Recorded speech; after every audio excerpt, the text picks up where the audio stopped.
Welcome, brother Alexander. Alexander, yeah. Okay. And then after Canada, I was very lucky. I ended up in Saudi Arabia, where I spent almost 10 years. 10 years only in Saudi Arabia. Only, yes. And other Arab countries? Yeah, well, I was in Dubai 1 year before that, and 3 years now in Dubai again. So about 15 years in the Gulf. Yeah. How it can we start in interest into Islam? I guess it's the question of curiosity, of finding answers to questions you don't have answers to. So I was brought up atheist, but atheism answers many things, but not everything. No. And I think we discussed a little bit before, but some of that is the soul. No. Atheism doesn't explain the soul. Yes.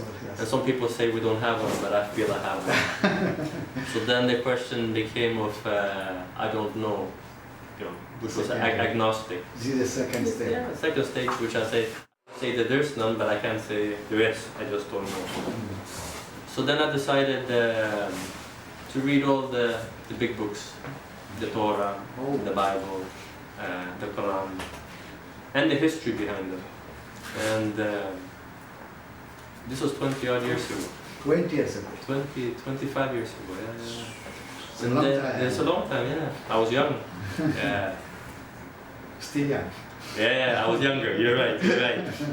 And I think after that, it's a journey where you have to find and accept, and I think it's about embracing at the end versus just saying one thing or the other. And it takes time to get to that stage. What is the point exactly that reach your heart in Islam? I think going back to my very logical mind, it was the one that made the most sense. It was the most logical of all the faiths. And I think what helped me a lot was reading the hadiths. Because the hadiths is something I can relate to. Yeah. The Quran was very difficult. Because somebody must explain to you. Because you need somebody. But the hadith nobody needs to explain. You can read and they are easier to understand. And they're true. MashaAllah. They're true. So I think a combination of all of this. And then I met some beautiful people who happened to be guide me. Yeah. So and the last one is here in front of me. So I have to say. The last day you meet me also. Yeah, that's what I mean. The last one is here. But even Muhammad is the one guiding us. He took us here. So.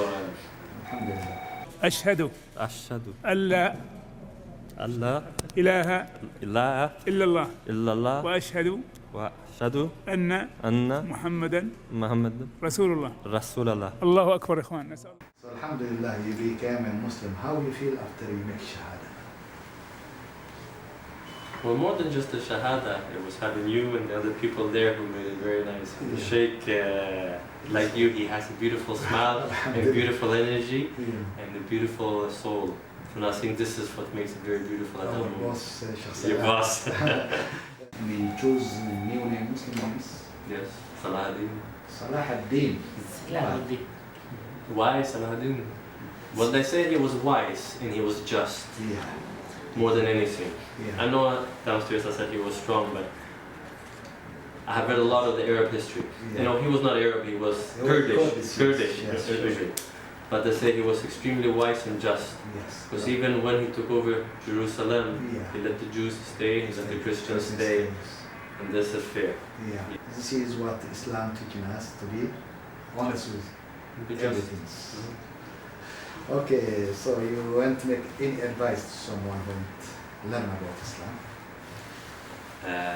Well, I say seek the truth and seek what's going to make you happy, and I think when you seek the truth, eventually will make you. You'll find it. You'll find it. Yeah. Okay, thank you very much for this day. I'm happy for you that you choose Islam. Inshallah, we will thank you very much. In the paradise before that. And even before then, even or here in Riyadh when you come in, so I will give you my phone. Inshallah, you can contact me. Please. Welcome. Jazakallah khair. Obey your Lord, submit to Him, avoid the danger of the major sins. Obey your Lord, repent to Him, avoid the danger of the major sins. Obey your Lord, surrender to Him, avoid the danger of the major sins. Obey your Lord, submit to Him, avoid the danger of the major sins. Stay away,